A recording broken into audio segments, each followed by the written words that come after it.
Hi, everybody. Welcome back to the Soul Rising podcast. I am your host, Amanda McCoy Flanagan. I am so glad that you have chosen to click on this show, listen to it, and join me and my guests today. I always have amazing people, and I am so excited to bring you Blair Kaplan Venables. Right? Is that how you pronounce her last name? Venables? Okay.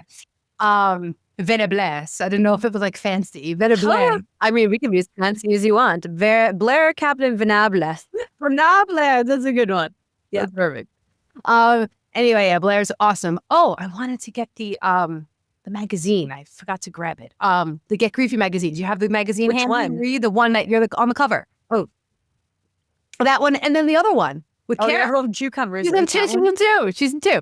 So yeah, before this, that one's not beside me right now. Okay. Well, anyway, Blair is very an integral part to our Get Grieving community. And if you've listened to my show before, you know, and I've had other people in the Small Business Collective on, and Blair is good friends with Kara, and Blair has so much going on in the grief world. So I'm going to let her talk more about that when we get there. But I'm going to just give you a short little bio about Blair, and then we're going to jump into our conversation about all things grief, all the awesome things that she has going on, her own personal story, all the good stuff. Okay, so Blair is a British Columbia-based grief and resilience expert and coach, motivational speaker, and the founder of the Global Resilience Project. Her expertise has been featured on media platforms like Psychology Today, Forbes, TEDx, CBC Radio, Entrepreneur, and Thrive Global. She's named the top Grief and Resilience Expert of the Year 2024 by IAOTP. USA Today lists Blair as one of the top 10 conscious female leaders to watch, and she empowers others to be resilient from stages around the world. My Story, which is a television show available on Amazon Prime Video, Apple TV, and Google Play, showcases Blair's life story. Wow, that's huge. She's the co-host of the Resilient AF with Blair and Alana podcast and specializes in helping people strengthen their resilience muscle using scientifically proven methods and guides grieving high performers with her Navigating Grief framework, which I want to talk more about. I want to learn what that framework is. The Global Resilience Project's award-winning books are international bestsellers. In her free time, you can find Blair writing in nature, traveling the world, and helping people to strengthen their resilience muscles. So Blair, hi, welcome. You know, it's so funny, like you reading that. I know I wrote it, but it's like, whoa. It's like, wow, you're saying some nice things about me. It's like, wow, I do a lot. Anyway, it's like I forget, like I have this outer body experience sometimes where I'm either deep in the weeds or like right, up in the sky. Yeah. But thank you so much for having me. Thank you for being here. Thank you. So where do we start? Okay, so tell us a little bit about, I definitely want to learn about the scientifically proven methods and your Navigating Grief framework. I want to hear what that is, because I think sometimes people feel lost. It's really like disorienting, like we're just in despair. We don't know a way through. So I think having like a way through would be really helpful for listeners. But why don't we start first with your story? I know you have a crazy story about your parents passing away, right? Oh my God. And you know what? And like, the story isn't over. Like, no, they didn't come back from the dead. Like, they're looking very crazy. My mom comes to me a lot in my dreams. She's been coming a lot more because, okay, first I should say I'm a woo Jew. I'm Jewish and I'm wooish. And like Halloween is approaching and like the veil is thinner, but the veil between our world and whatever else is out there is thinner. And like, I know around this time of year, I always have my mom visit me in my dreams more. Anyways, it's super crazy. This show is coming out on Halloween, actually. Oh, boo. Halloween. Yeah. Ooga booga. Halloween is my favorite holiday besides my birthday. Yes, my birthday is a holiday, but I love that. And so I guess I'll back up. My story's quite long. I mean, it all began in 1985 when I was born into a world of trauma. Just kidding. But it does go 40 years back. But I'm going to give you the high level. I'm the daughter of a man who lived with a drug addiction and a child of divorce. And this is important to know. The community I was raised in Winnipeg. I had a very supportive community. My dad was very successful. He was a diamond dealer and a gemologist. My mom, a dental hygienist. I was very close with my dad. What I didn't know was behind the scenes, my dad developed a really bad drug addiction to cocaine and then into injecting drugs and then smoking crack. And his addiction got so bad that when I was 7, he left our family, he sold his business, and he was then now in and out of my life. I didn't know he was unwell. I thought my dad stopped loving me because no one had a conversation about it. And yeah, he'd be, I'm going to come to your birthday party, and he wouldn't show up, or I'll be there to pick you up for McDonald's, and he wouldn't show up. So I came to the conclusion my dad no longer loved me. Yeah. And so it's just me, my mom and sister, and then a lot of family members and friends and community. In my 20s, I was given the tools I needed to forgive him. I had a lot of abandonment issues, low self-worth, depression, anxiety, and a whole bunch of other things, some probably genetic, some situational. And none of it was handled or dealt with because we didn't know what we know now about mental health in the 90s. And so let me stop you right there. What tools were you given? I'm just curious. I wasn't given any tools. Oh, I thought you said you were given some tools. Okay. I wasn't. I'll tell you. I'll tell you what I did. Yeah. I wrote. I've always been a writer. I've always been an atrocious speller. I don't even know how to spell atrocious, but I've always been a terrible speller. But I have memories of sitting in my bedroom, turning on Enya, lighting candles, and writing poetry or writing in my journal. I was a writer. And it got to the point where that writing was now showing up in my schoolwork in elementary school. And the teachers called my mom in because I was writing depressive poetry. Mm-hmm. And they said, we think Blair is depressed. And my mom said, nah, she's fine because I'm a super happy, bubbly kid. And she didn't do anything about it. It was like, no, she's fine. So like I wasn't given tools, but I was using tools that I didn't know were helping me process. Yeah, your intuition just guided you to the pen, right? And like you said, writing, and that's what helped you.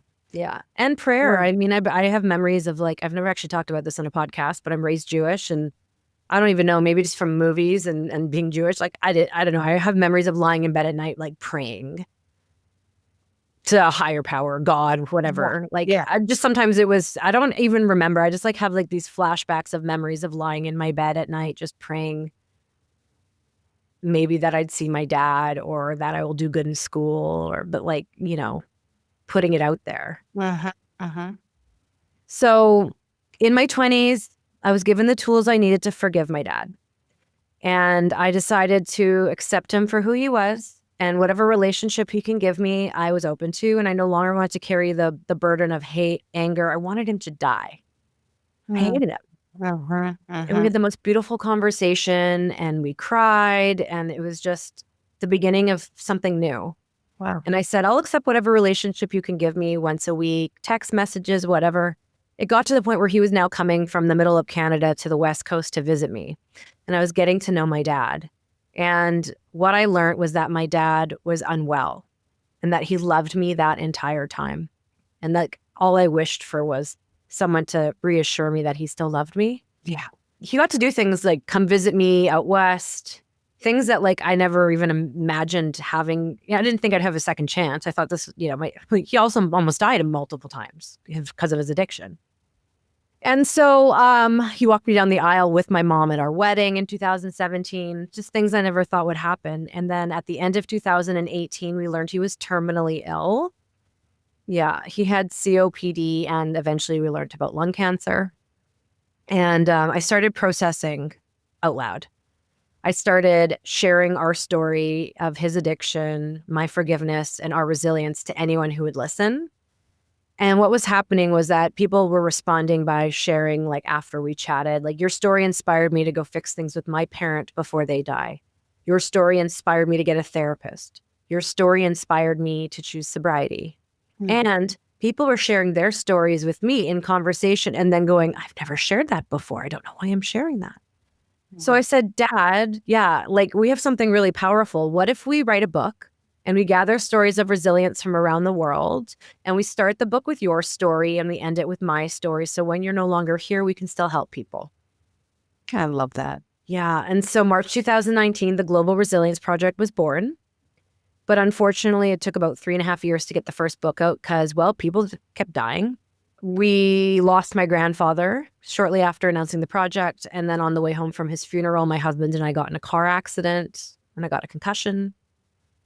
And then on the highway. And a few months later, Shane almost died So 6 years ago, Shane almost died. He had a heart attack and quadruple bypass surgery. Shane's your husband? Shane's my husband.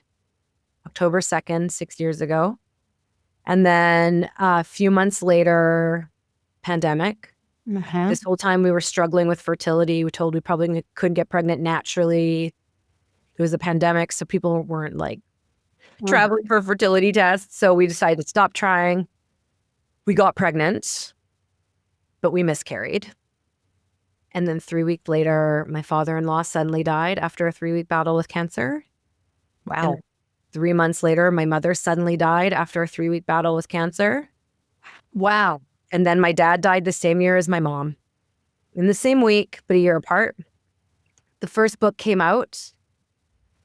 Felt like I went through war. But then I had this realization that we actually started this global movement. We created a podcast and a clothing line. I became a motivational speaker and a writer. And then we put out another book and then another book.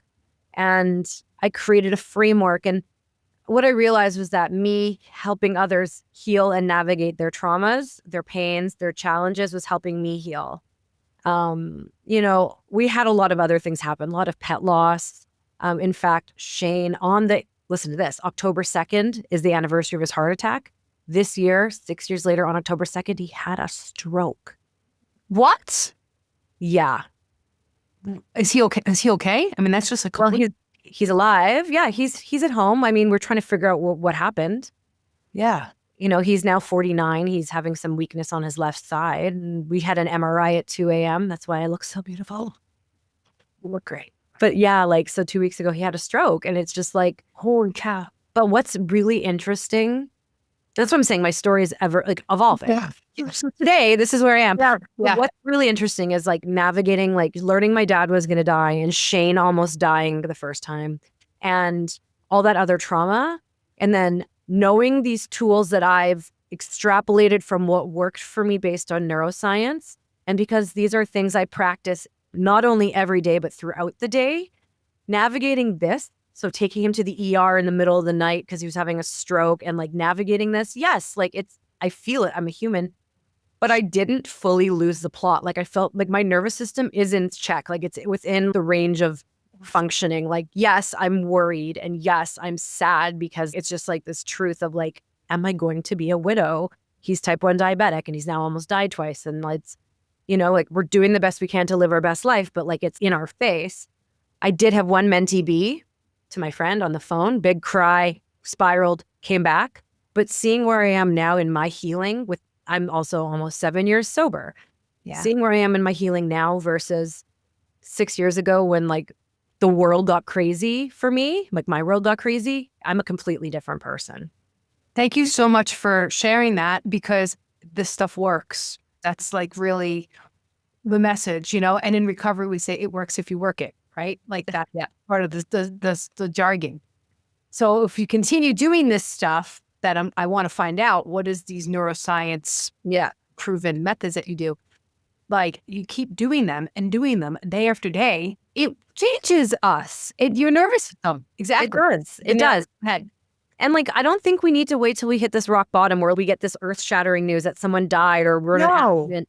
If we do these things proactively, we have these tools. So when your husband almost dies a second time, you already have these tools. Your resilience muscle is what I call it, is already strong. So it's still going to suck, but it's going to suck significantly less. Totally. I don't know if you know this too, but I also live with that looming potential of my husband dying because he's a 9/11 first responder. Oh my gosh. He's 12 and a half years older than me. Is that a New York accent? Is that what I'm hearing? Yes. I told you I was from Colorado before, but I'm really from New York. Yeah. New York. I was like, the accent doesn't match the location. No. He's a 9/11 responder? He is. So we moved out here 10 years ago in 2015. So I met him 6 years after 9/11. I didn't actually know at the time, that he was sick. He didn't really know how sick he was, PTSD, mental, emotional, all the things, physical. So he gets quite often.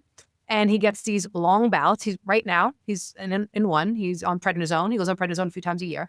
And when my brother died, and I don't know if you've ever had this experience, when my brother died, I also had 5 family members die within 3 years. Super crazy. I totally get it. And when my brother died, it was like my defense mechanisms kicked in. I didn't consciously do this, but I pushed my husband away because I thought he was the next to die. And then I had to do a lot of healing and work around that. So yes, we live our best life as well. We try to just take it one day at a time. My motto is I live for today and just for today, right? Because I do not want to like look back. Say he does pass, I think it happened. Like he freaking. Well, I mean, like we're all gonna die. Like yeah, we're all gonna dying. die. Yeah. And I could go first. It could, life Like it would be very, yeah, it would be really convenient if I died before everyone else in my life. all right. So we don't have to feel it because then we're just like in heaven and everything is great or what I believe anyway. But yeah, so I wanted to point out before we continue, first of all, congratulations on 7 years of sobriety. That's amazing. Thank you. I'm sober too. We have so much in common, Blair. It's crazy. I love that you started the book in 2019. It was in motion and then shit hit the fan, like a lot, right? Like a lot. I feel like spirit like moved you in some way, like before all the death, so that this thing could be emotional, ready to come out. Like, what do you think? What do you think about the timing of that? I find that really interesting. Well, back to me being a woo, like I'm a manifester. Yeah, you are. In the good and the bad. And I'm not saying I manifested all the deaths and stuff, but the project actually initially started as the I Am Resilient project. And my husband is not spiritual. You used to go to church, but like he's not woo, he's not spiritual, like very easygoing. But like he at one point said to me, I think you need to quit this project. You keep bringing the stuff into our life. So we changed the name. Okay. Like, I think everything that happens prepares us for what's next. Sure. Totally. I had a die when I was 8 months sober. And I remember knowing it was my first major loss. I remember knowing this is preparing me for something. Like I know. Yeah. It's interesting because like if I dissect the things that happen, like I got pregnant, which was amazing, and I miscarried, which was devastating, but not having to be pregnant and bring a child into this world while losing 3 parents. Like, I see the good in that because I wouldn't have been able to be who I wanted to be as a mother. And it's interesting because I reflect often on this because I learned that my mom was going to die and the idea of being a mom died with her. And like she was told, okay, like you have cancer, you're going to be fine, you're young. Like she was 62, you're healthy. And she was waiting for a biopsy, the Canadian medical system. I don't know how yours works, but we're waiting for a biopsy. And then she was in pain, couldn't breathe, went to the hospital. They let her out. We took her back because she just was in so much pain. And they're like, you're covered in tumors. You have 2 weeks left to live. And she died 3 days later. Wow. She didn't ever had the biopsy. And I remember her asking me in and out of her like consciousness. And she's like, so what are you going to name your daughter? And I was like, Sharon. Like in my head, I'm like, I'm not having kids. Are you fucking kidding me? Like, ooh, can I swear on this show?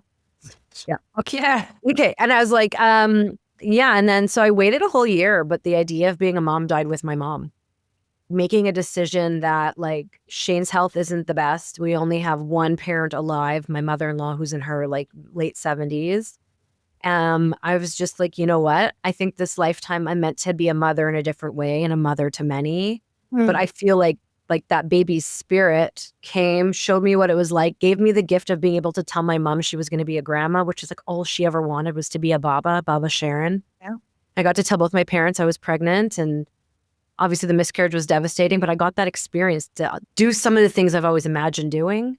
And like at this stage in my life, at age 40, like I'm very confident in my decision to not have kids because I'm building a life I don't want to retire from. And I'm living my best life and I'm traveling and I'm making a difference. I'm doing all these things that if I was responsible for a little human, my life would look a lot different. And it wouldn't, not bad, but different. And I'm really happy with what I'm working on. And it allows me to show up and be an aunt to all my friends' children and to take my pain and turn it really into a healing modality. I love the reframing of that, right? Taking what life throws us and looking at it like, well, I wasn't supposed to. I wouldn't have been able to be the mom that like I want to be, going through all of that grief. I know where I was going with that first thought. My mom and her dad were close. And he died when I was 1. And so my mom had all this trauma. She had a husband with addiction, lost her dad I'm born in 85, so 86. There was all this trauma that was never processed. And so I know how my mom showed up for me as a mother. And there was a lot of a lot of goodness, but there was a lot of pain that I saw in her and I experienced secondhand. And I knew that when I had kids, I wanted to move differently. But if I would have had a kid and lost my parents so tragically, I don't know what would have happened, because like I do have these tools to navigate my grief and to heal, and I'm sober and all these things. But my world shattered and I could hardly take care of myself. Get that. I was in bed for 3 months after my brother died. Thank God for my husband. All I did was go to meetings, take a bath, and cry, and lay in bed. If my husband wasn't here, my kids' survival in some way. They were 4 and 6. They were so little. I could not take care of them. So it totally makes a lot of sense, and I love that you look at it that way. So tell us these tools. So what is this framework? What do you coach people one-on-one? How do you give this information, and what is it? So I became the expert I wish I had. I'm a high performer, entrepreneur. This is applicable to anyone. But I got a lot of people giving me gifts and sending me videos, and it was all like great. It was kind of like the same content regurgitated, like making sense of what was happening. But I was like, I need an action plan to move forward. And traditional therapy stopped working for me. Like I was seeing a grief therapist, and I did everything. Like did medicine, plant medicine work. So when I got to a place and, where I was able to, I guess, organize my thoughts, I wanted to reflect on what were those things that helped me through. And so I created the Navigating Grief framework. And it spells out the word grief, GRIEF. And each of these pillars are not meant to be done in any specific order, because healing isn't linear, grief isn't linear. But these are, for me, I see this as like a checklist. Like, here are things you can do. Neuroscience proves will strengthen your resilience muscle. We all have a resilience muscle. It's an invisible muscle that runs through every fiber of our being. And if we do these things, we are going to move through our challenge. We're going to strengthen our muscle. And I believe resilience is bouncing forward. Resilience is bouncing forward from a challenging experience. We don't define it like the dictionary, which is bouncing back, because what are we going back to? I'm not going back there. No, thank you. Okay. So G is for grounding in the present. And there's a whole bunch of things to do under each of these. So I'm just going to give you the high level. Yeah. R is resilience, muscle, routines, and rituals. So these are the things that are really going to focus on strengthening that resilience muscle. I is introspection for understanding, going inwards. E is for engagement with support systems. Huge. And F is forward movement. Beautiful. I love it. So I work with people one-on-one, and I speak on stage. I'm a motivational speaker. I actually have a TED Talk called The 5 Secrets to Strengthening Your Resilience Muscle. And I actually train people like you. I train people who work with people in the Navigating Grief framework, so they can apply these tools to their work. Now, what are the neuroscientific exercises, practices, somatic, I assume? I mean, for the purpose of this, we don't have time to go into all of them. Yeah. So in the resilience muscle rituals and routines, there are various elements. So one of them is gratitude, practicing gratitude. And I talk about this in grounding in the present. There's lots of overlap with each of these elements. But when you practice gratitude every single day at the exact same time, and you list 3 things you're grateful for from the past 24 hours, and you do this for at least 21 days, the neural pathways in your brain rewire so you see the world in a more positive way. Yeah. Okay, so when I heard this in 2016, I set my phone alarm for 9 p.m. and I labeled it the gratitude alarm, and it's been going off every single day since. That's awesome. Wow, you're so disciplined. It's the commitments, I mean, I didn't want to feel the way I felt anymore. Yeah. And you're getting the results. Yeah. Right? So that's just like one example. So there's all these little things like storytelling. So sharing your story. So whether it's you write it in a journal, or you talk to a mental health expert, or you share it with a friend, there's a concept called neural coupling, where like I share a story and you listen, or vice versa, and our brains synchronize. Yes. And that builds empathy, which we need for emotional resilience. Neural coupling. So there's a lot of everything that's in the strategy, everything that's in the framework is built on neuroscience. So I want to ask you this question. I haven't seen it in a while, maybe about a couple of years ago. I was seeing a lot of social media memes that were saying something like, I don't want to be resilient. I don't want to have to get through. I don't want to be tough. I don't what, and I'm sure you have a different definition of resilience. It's not just being tough and getting through. That's not what it is. So tell us, what is your definition of resilience? Resilience is the ability to bounce forward from a challenging experience. Okay. And I think a lot of people have this negative connotation about the word because people are telling you you are resilient, where I'm encouraging this reclamation. Reclamation, is that even a word? Reclaiming of what that means. Yeah, like I'm choosing that it means to be soft and to cry. I'm choosing it means to look forward. Today, resilience might just be lying on the couch ordering ice cream, and tomorrow it might be a therapy session.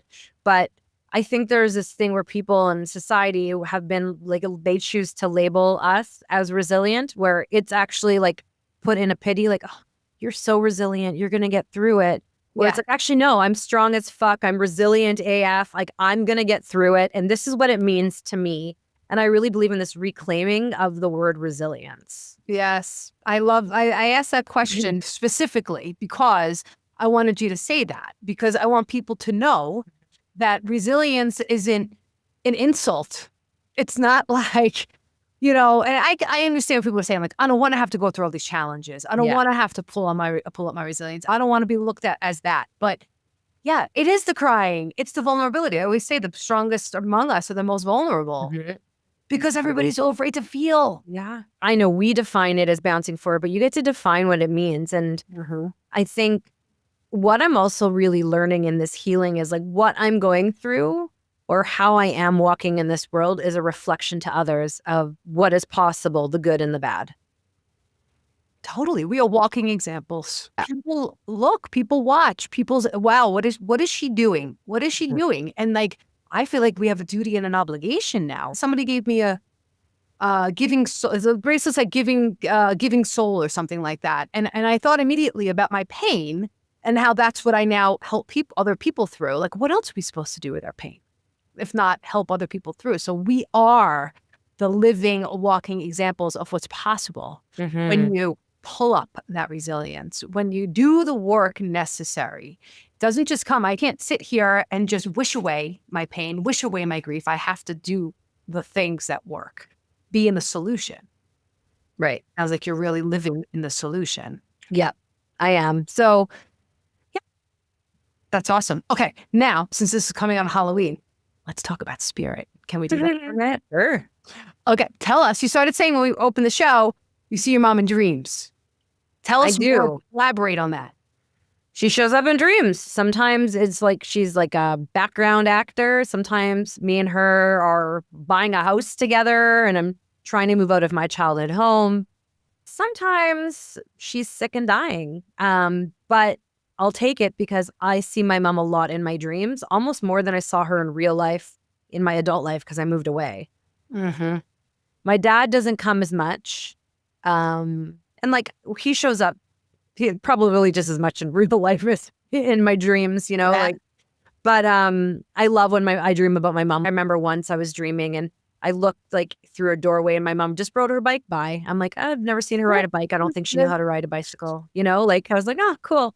I recently, because I am going to Australia, like when this comes out, I'll be in Australia. I had a dream that my mom was helping me pack and I couldn't find everything I needed. And I was trying to get to the airport and I was running late and she was making me late and it's totally not her character.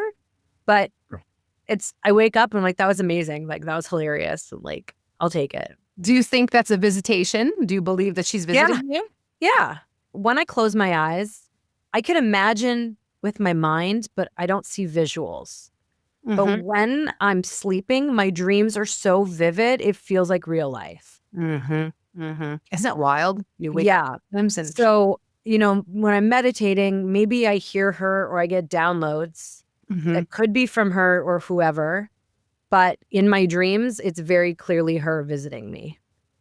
Is there any one thing that one dream that has stuck with you or something that she has said to you or a feeling or a symbol or something, like one that sticks out among the rest? The one like riding her bike. Like, I think what really stood out for me with that is because my mom lived in this place of being of service to me and my sister, overcompensating, working really hard to give us a good education and a good life. And like putting herself last. Towards the end, like it was different because I'm an adult. Me and Alana are adult, but she, would go to Zumba and on trips and do all these things. But in the dream where she's riding the bike, she's just like looks healthy and happy and pain free. And I think that just stands out to me because it was just like a really healthy version of her that I had never really experienced. Mm-hmm. And she just is so happy. Just the vision of her biking by, I on love the cruiser bike, no helmet, like a quick little blip, but it stands out to me because it was like when she died, she was in so much pain and she looked very unhealthy and like life was literally, there was no life in her. And so it's, seeing her again with life is nice. They do say that, books that I've read, they say that we return back to our healthiest time of life. And very often that's younger years. Yeah. So to see her that way, that's awesome. And how does your dad come to you? You said he comes to you more in real life? Well, I mean, I meditate and sometimes I ask for signs. I pull oracle cards often before I journal. And sometimes I can tell when it's him sending me the card or the sign. And like, for example, the other day, I was sharing with my friend that my dad used to send me music. Like one of the ways we bonded was he'd send me music videos or check out this song. I was saying maybe a week later or so, like, oh, my dad doesn't send me many signs. And that night we did a cacao ceremony at the yoga retreat. And the person running it, she pulled cards for everyone. And the card she pulled for me was music. There you go. So like he shows up. Yeah. Like when it's very clearly him. Yeah. So what kind of music? I'm just curious. I love music. Everything. Like, what was his favorite? I burnt like one of the Dr. Dre albums from my dad. He loved Miley Cyrus. Like, like he liked rock and roll. Like, yeah. That's awesome. So like everything. So tell us, Blair, what are you up to now? What's going on? What's your next big venture? Because I know you always have something going on. Roll around in that brain. Over the next, I guess, year or so, I'm co-facilitating multiple grief trips with Rachel from Happy Grieving. So these grief trips are trips around the world with people who are navigating grief. And it's a mix of like sightseeing and spiritual experiences alongside like group work and individual work. Australia is this November. When this comes out, I'm already there getting ready. The Australia trip's November 2nd is the beginning. In February, we are going to the Maldives. Oh, yeah. In April, Bali. Wow. August, Portugal. Yeah, we're starting with Mexico, and I'm hoping to get up to Portugal is in the snipe. I'm hoping and I think we're working on Morocco. I just wrapped up my first cohort of the Navigating Grief training program for grief and resilience experts. So in January, I'm going to be running another cohort. So if you're interested in learning this framework and learning how to apply it to your work, this last cohort, we had teachers, Kara from Get Griefy, we had a psychologist, we had a dentist, we had an occupational therapist, we had a community leader. This program is for anyone. It could help you in your personal life, your own grief, or working with anyone around you. So it just teaches you how to apply the framework in a detailed way and to enhance your practice or your life. So the next cohort is January.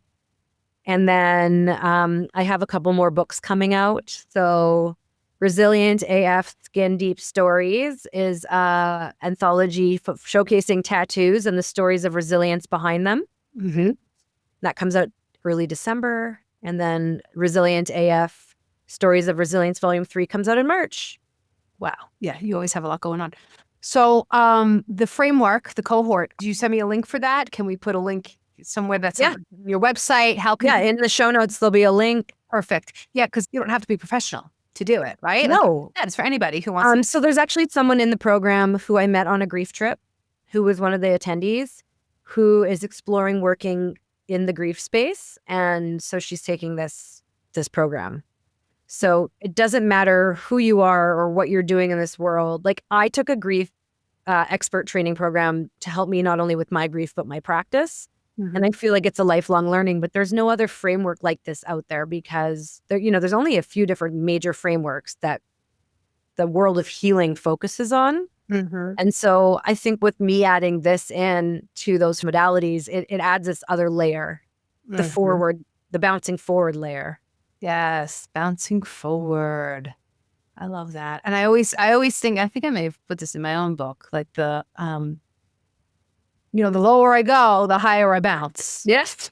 Right. And that just speaks to the spectrum of emotion that I talk about a lot, that feeling deep, deep grief and despair and pain allows me to then be able to feel all the joy and the love. Proportionate. Like I'm sure there's a different word for that, but there's, it's a law of duality. It's like, it's a universal law. Yes. Yes. And that's proven by science. Like the universal laws are universal laws backed by science. I like to say we grieve hard because we love hard, or we grieve deep because we love deep. But it's like, what a gift grief is because you had love. Not like obviously the most enjoyable gift, but just like you said, like, the harder the fall, the higher the bounce. I don't know. Yeah, 100%. And I know that, and I've had that own personal experience, and so have you. So we know that it's true. And just the work that you're doing is helping other people out there believe, if she can do it, then I can do it. So I think it's a really beautiful gift that you're giving the world. So Blair, we're nearing the end here. What do you want to tell people? What kind of wisdom, what kind of little tidbit, little nugget, you just dropped a couple of lines, but if there's anything that you want to leave listeners with, now's your chance. Well, I think it's okay to not be okay. And when you feel like you just can't get through it, remember that you will. You just have to put one foot in front of the other. It's all those micro moments that moves the needle. And you don't have to go at it alone. You have community. There are support systems like this podcast or the Global Resilience Project community, and that you are resilient AF. Totally. And if you do need to lay on the couch and eat ice cream for a day, go for it. Maybe tomorrow you'll get up you'll do something different, or maybe you'll lay on the couch and eat cucumbers. I don't know. Yeah. That's like these little tiny moments. Oh yeah. Well, I love that. And also tell us a little bit about your podcast so people can see you. Yeah. So Resilience AF with Blair and Alana. We showcase stories of resilience. We share stories of our authors, mental health experts, celebrities, basically anyone who has a story they want to share of overcoming life's challenges. And you can listen to that anywhere and watch it on YouTube. And Alana's your sister. Alana's my sister. Yep. She's our mental health director. She's my sister, my sidekick. I wish I had a sister. I have friends who are sisters. I have chosen sisters, but I don't have a sister. And the fact that you two went through both, right? Like, it's kind of cool that you have somebody. I mean, of course, everybody's grief is different. Even when you are sisters and you both lose parents, you still have somebody else who gets it, who understands what it was like growing up in your home, right? You're the only people who know what it was like and had those experiences. Yeah, very, very similar. So, right, awesome. So where should people find you? Where do you want them to go? 2 websites, blairkaplan.ca or theglobalresilienceproject.com. And my personal Instagram, super active there, Blair from Blairland. I treat it like a reality show. You always know where I am or what I'm up to. And you have a lot going on in this next year. So yeah, please keep us in the loop. Australia sounds awesome. What part of Australia? Sydney, and then like the area of the Great Barrier Reef. So Cairns and that. It's going to be beautiful. I'm excited. Oh yeah. Well, thank you so much, Blair. Thanks for having me. Thanks for being here, and keep up the good work. You're awesome. Thank you. Bye.